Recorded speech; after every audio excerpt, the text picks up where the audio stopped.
I found my wife's post on Reddit. Got married to a loser. Now that he's successful, how do I make sure I get everything? I replied, you don't. That prenup you didn't read protects the loser. Divorce papers on the kitchen counter. She deleted everything within minutes and rushed home to explain. Too late. I'd already sent screenshots to both our families. Hey viewers, before we move on to the video, please make sure to subscribe to the channel and hit the like button if you want to see more stories like this. Thanks. The bottle of Dom Perignon was sweating in my hand, leaving a damp circle against my palm. It cost $300, more than our grocery budget for the entire month back when we first started dating. I stood outside our apartment door, my heart hammering against my ribs.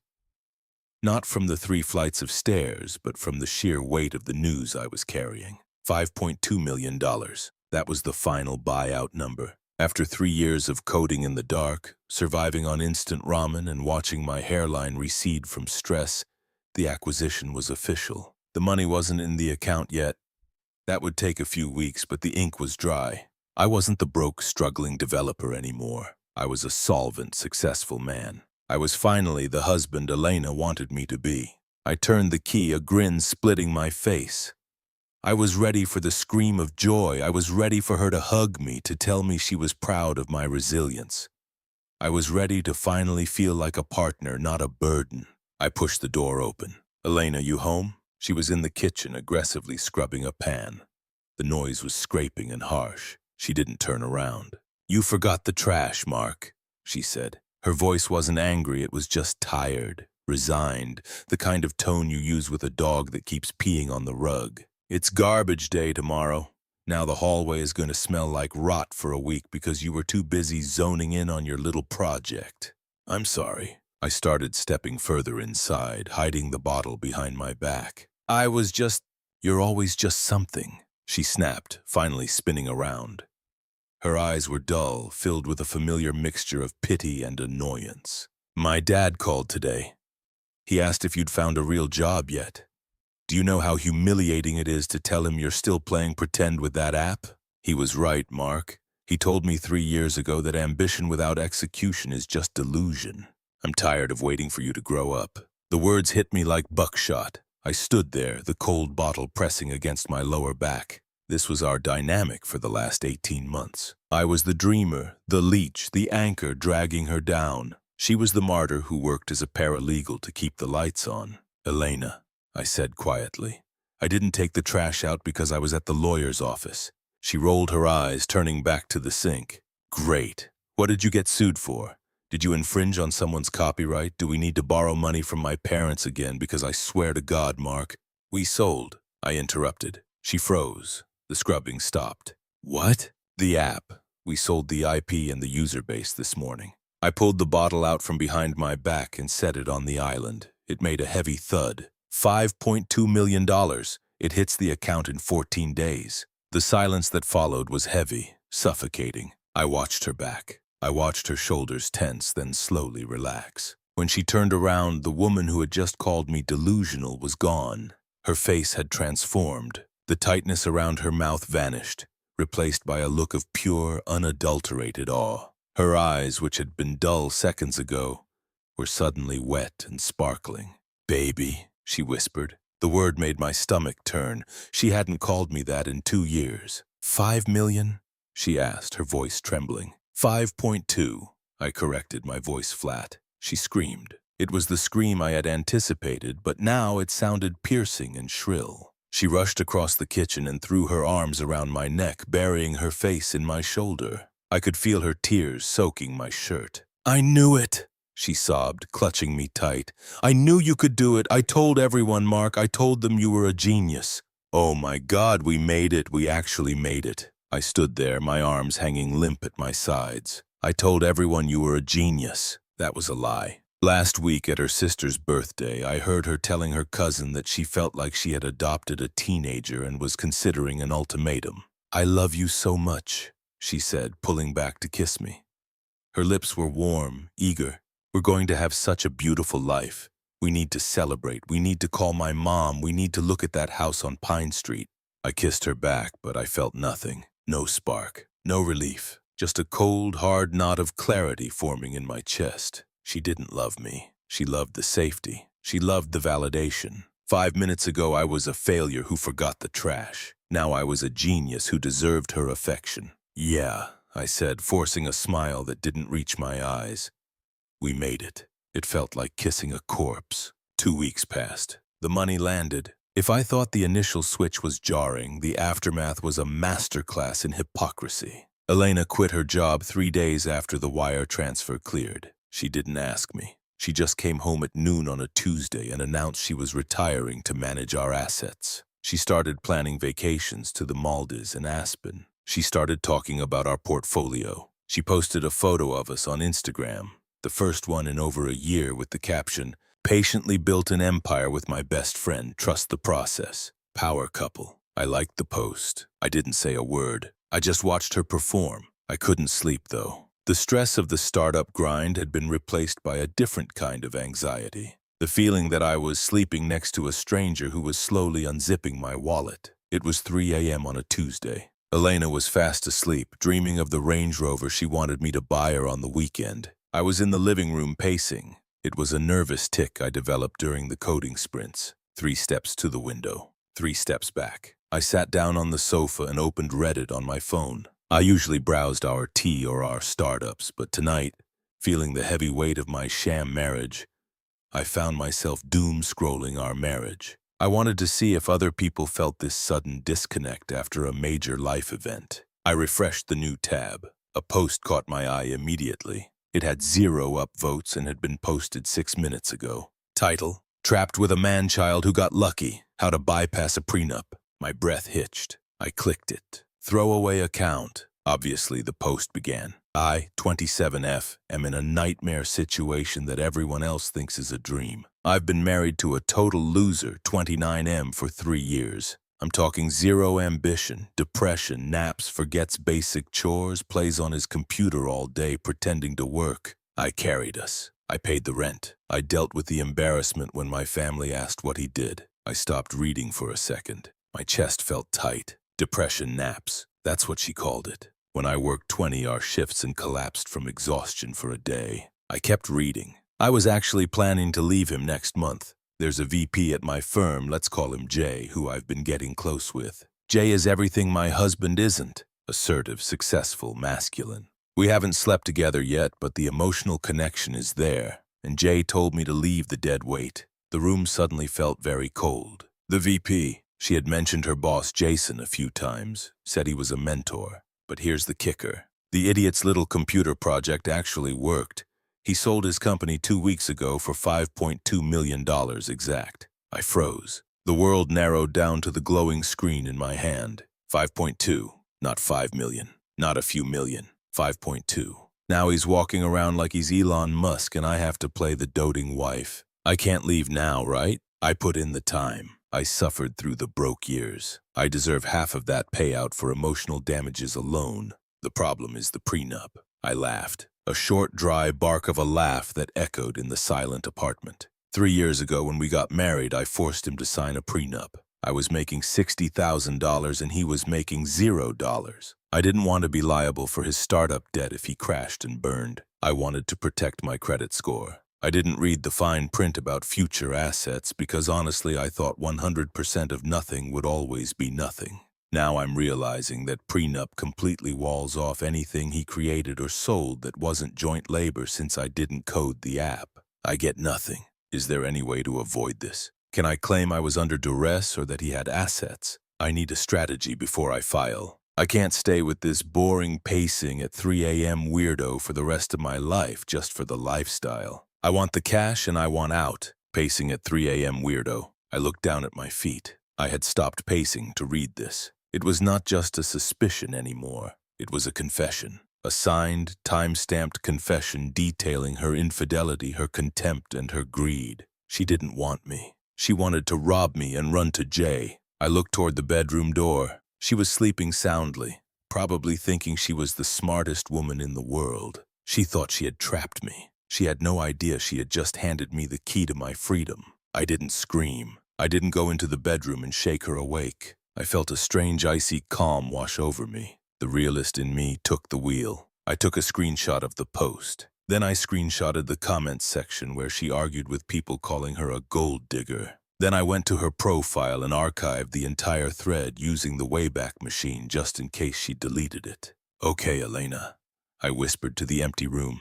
"You want a strategy? I'll give you a strategy." I opened my banking app and moved half the liquidity, my half legally protected by the document she loved so much, into a separate holding account she couldn't access. Then I opened a new tab and typed in a reply to her post. My fingers flew across the keyboard. "You don't. That prenup you didn't read protects the loser. Divorce papers on the kitchen counter." I hit post. Then I stood up, walked to the kitchen and grabbed a pen. I didn't have divorce papers yet, but a handwritten note declaring intent and separation of residence would hold up enough for tonight. The game was over. I didn't pack much. It's surprising how little you actually need when you realize the life you built was a hologram. I took my laptop, my hard drives, my passport, and a week's worth of clothes. I left the expensive watch she had bought me with my own credit card last week. I left the wedding ring on the nightstand. It felt lighter without it. I moved quietly, the soft hum of the refrigerator the only sound in the apartment. Elena was still asleep, oblivious. She was probably dreaming of the VP or calculating how much alimony she could squeeze out of a 5-year marriage. I walked to the kitchen island. I didn't have official divorce papers. It was 3:30 a.m., but I grabbed a legal pad and a Sharpie. I saw the post. I know about Jason. I know about the plan to void the prenup. You were right about one thing. The prenup is ironclad. It protects everything I made. You get what you came in with. I'm gone. Do not contact me. I left the note next to the bottle of Dom Perignon. The bottle was warm now, flat, just like us. I called an Uber Black. Then, while I waited in the hallway, I couldn't stand to be in that air a second longer. I unlocked my phone for the final strike. I created a new group chat. Participants: Elena's mom, Elena's dad, my mom, my dad. I didn't hesitate. I attached the 3 screenshots. The main post where she called me a useless loser and admitted to the emotional affair. The comment where she admitted the prenup was her idea to avoid my debt. The comment where she asked if she could lie about duress to get the money. I typed a single message below the images. Elena isn't who you think she is. She was planning to leave me for her boss until the money hit my account. She signed a prenup to protect herself from my potential failure, and now she's upset that it protects me from her greed. I'm done. She's your responsibility again. I hit send. The little blue bars zipped across the screen. Delivered. I walked out of the building just as the Uber pulled up. I didn't look up at our window. I told the driver to take me to the St. Regis downtown. If I was going to be single and wealthy, I might as well start tonight. My phone buzzed 10 minutes into the ride. Then again. Then it started vibrating continuously. A seizure of notifications. Reddit notification. Throwaway_wife_22 has deleted their comment. Reddit notification. Throwaway_wife_22 has deleted their post. Reddit notification. Throwaway_wife_22 has deleted their account. She had seen it. The notification from my comment must have woken her up. Then the call started. Incoming call, Elena wife. Incoming call, Elena wife. Incoming call, Elena's mom. I put the phone on Do Not Disturb, reclined the seat, and watched the city lights blur past. For the first time in 3 years, I didn't feel the crushing weight of needing to prove myself. I had nothing left to prove. I spent the next morning in a robe, drinking coffee that cost $12, answering emails from my real lawyer. By 11 a.m., I had a real divorce petition drafted and a restraining order ready to be filed if she escalated. She escalated. At 11:30 a.m., there was a commotion in the lobby. I was in the hotel restaurant picking at a croissant when I saw her. She must have tracked my phone's location. We shared a family plan. I made a mental note to cancel that immediately. She looked frantic. Her hair was pulled back in a messy bun. She was wearing sweatpants and her eyes were red-rimmed. She spotted me in the back booth and practically sprinted over, dodging a waiter. "Mark!" Heads turned. The professional in me sighed. I didn't stand up. I didn't offer her a seat. I just took a sip of coffee and looked at her over the rim of the cup. "You can't just leave," she hissed, slamming her hands on the table. "You can't just drop a bomb like that in the family chat and disappear to a hotel." "My dad is having chest pains, Mark. Do you have any idea what you've done?" I set the cup down. I think I was pretty clear. I returned you. Stop saying that. She lowered her voice, sliding into the booth opposite me, uninvited. Her eyes were darting around, checking if people were watching. You're acting like a child. That post, it wasn't real. It seemed pretty specific, I said calmly. 5.2 million. The pacing at 3 a.m., the VP named Jason. She flinched at the name. It was creative writing. People do it all the time for karma. I was venting frustration because you were so distant lately. I exaggerated things to make the story more interesting. I never cheated on you. Jason is just a boss. Elena, I interrupted, my voice bored. Stop. I love you, Mark. I stood by you when you had nothing. I paid the rent when you were broke. Doesn't that count for anything? I sacrificed my 20s for your dream. I laughed. It was the same dry laugh from the night before. You didn't sacrifice anything, I said. You invested, and it was a bad investment because you sold your shares too early. You treated me like an embarrassing roommate you couldn't wait to evict. You hid me from your friends. You mocked me to your father. You didn't pay the rent because you believed in me. You paid it because you needed a warm body to split the bills with until Jason noticed you. That is not true, she cried, tears welling up on command. I love you. We just made it, Mark. We have $5 million. We can start over. We can go to therapy. You can't throw away a marriage over a Reddit post. I leaned forward. The apathy was gone, replaced by a cold, hard edge. I'm not throwing it away over a Reddit post. The post was just the receipt for the transaction I already knew was happening. You called me a loser for 3 years, Elena. You looked at me with disgust. I saw it. I felt it. I pulled my phone out and opened the screenshot of her comment about the prenup. I slid it across the table. Read that part again, I said. She looked down. Her face paled. I forced him to sign a prenup. I didn't want to be liable for his startup debt. I thought 100% of nothing would always be nothing. You built your own cage, I said softly. You wanted to protect your credit score from my failure. Congratulations, you succeeded. My failure can't touch you, but neither can my success. She stared at the phone. The tears stopped. Her face hardened, the mask slipping back into the cruel scowl I knew so well. You think you're so smart, she spat. You think you can just cut me out? I'll get a lawyer. I'll sue you for emotional distress. I'll tell everyone you were abusive. Go ahead, I said, signaling the waiter for the check. The screenshots are already with your parents. They know who the abuser is. And as for the lawyer, good luck finding one who can crack a prenup you drafted to protect yourself. My lawyer said it's the most ironclad document he's ever seen. He actually complimented you on it. I stood up, dropping a $50 bill on the table. You're pathetic, she hissed. You're still a loser, Mark. Money doesn't change that. You're going to be alone. Maybe, I said, looking down at her. But I'd rather be alone in a 5-star hotel than married to someone who checks the exit door every time I enter the room. I walked away. I heard her calling my name, her voice rising in pitch, turning into a scene that the hotel security would handle in about 30 seconds. I didn't look back. I had a meeting with a real estate agent in an hour. The divorce proceedings were surprisingly fast. When you have a prenup that specifies what's yours is yours, what's mine is mine, there isn't much to debate. My lawyer, a shark named Harrison, told me she tried to hire 3 different firms. All of them dropped her once they saw the document and the screenshots. She was getting desperate. I had blocked her number, her email, and her socials. I had moved into a new condo in a building with a doorman who looked like he could bench press a Buick. I was impenetrable, so she went for the soft underbelly, my parents. 2 weeks after the hotel confrontation, I took my parents out to dinner to celebrate. We were at a steakhouse. White tablecloths, dim lighting.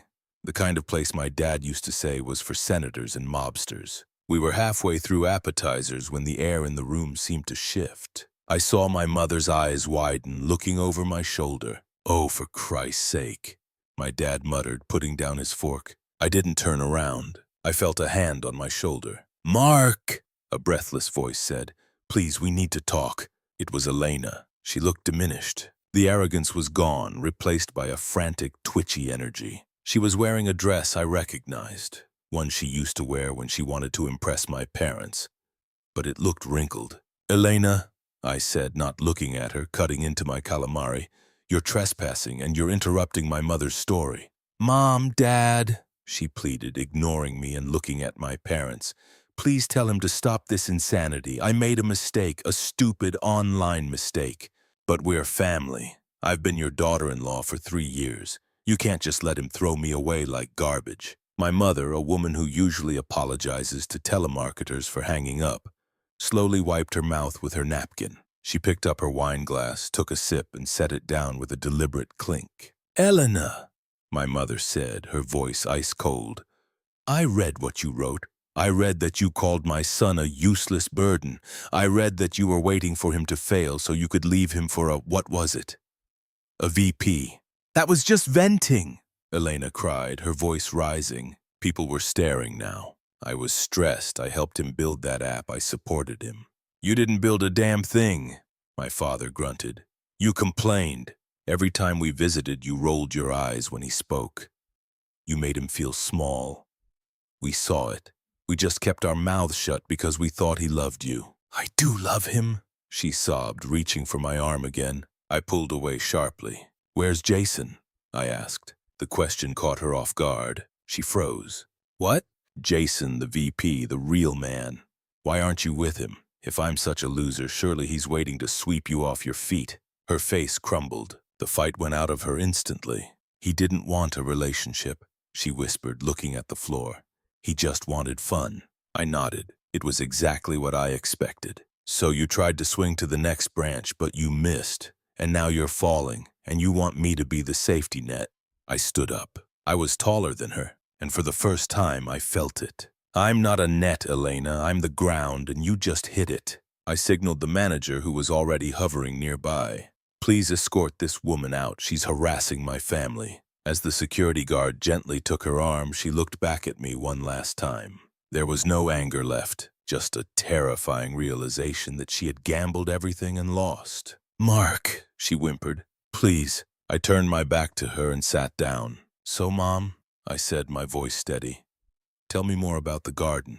18 months later, I was in New York for a fintech summit. Life had accelerated in ways I couldn't have predicted. I had started a venture capital firm, reinvesting the buyout money into other dreamers who needed a break. I traveled. I ate well. I slept through the night. I was sitting in the lounge of the Mandarin Oriental waiting for Sarah. Sarah was an architect I'd met 6 months ago. She was fierce, brilliant, and didn't know how much money I had until our 5th date. When I told her, she had shrugged and said, "That's nice. Can you pass the salt?" I was checking my emails when a shadow fell over the table. I looked up. It took me a second to recognize her. She looked older. The sharp, polished edge she used to cultivate was gone, replaced by something dull and worn. She was wearing a server's uniform, black slacks, white shirt, and holding a tray of drinks. Mark. Elena stood there staring at me. She looked tired. There were fine lines around her eyes that hadn't been there before.